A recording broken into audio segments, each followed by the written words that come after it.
Hello, if you remember a few lessons ago, we looked at how to integrate Tailwind into a Vite application. Well, now we have this brand new React Vite application. I'm going to follow exactly the same steps in order to add Tailwind in. So to that end, I'll create an index.css file, index.css. And if you remember, that just contained one line, import Tailwind CSS, which imports the npm library. And then we need to import this index.css file in the main.jsx file. So I can do that here, import index.css. And to get the Tailwind generation working, we add a plugin into Vite. So let me just do that.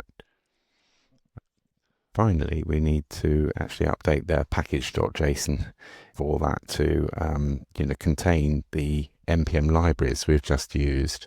So there they are. The Tailwind CSS is what went into the index.css, and this is the plugin we put in the Vite configuration file. And with that, we're good to go. We can now start adding Tailwind. And if you remember back, the way we used Tailwind was we just said class equals, and then we added in the Tailwind utility classes. So for instance, BG Sky 500. Now there is one little wrinkle here. We've talked before that this is not HTML, it's JSX, which is a subtly different type of markup.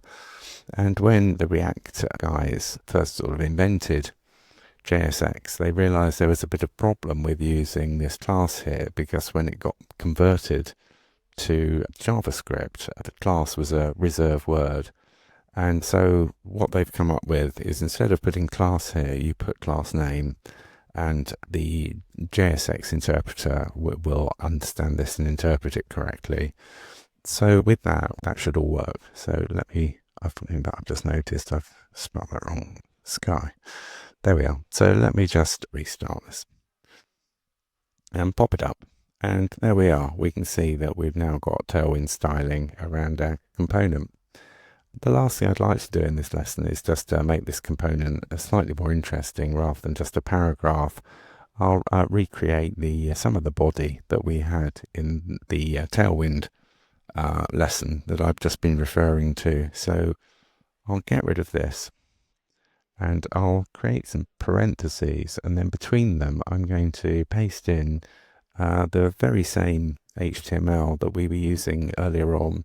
Then I'll change class to class name. So I've got the original HTML over here, so let me just paste it in.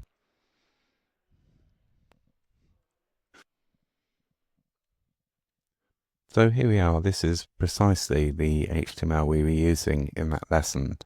If you remember, the body actually had this styling on it, and because this is no longer HTML, I'm going to replace body with just a div here.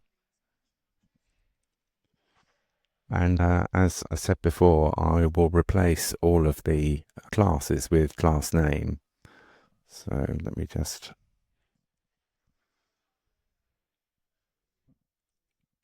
class equals with class name equals. That's better. And I'll leave the button location in for now, and let's have a look at what that looks like. Okay, that's very nice. So shut that down.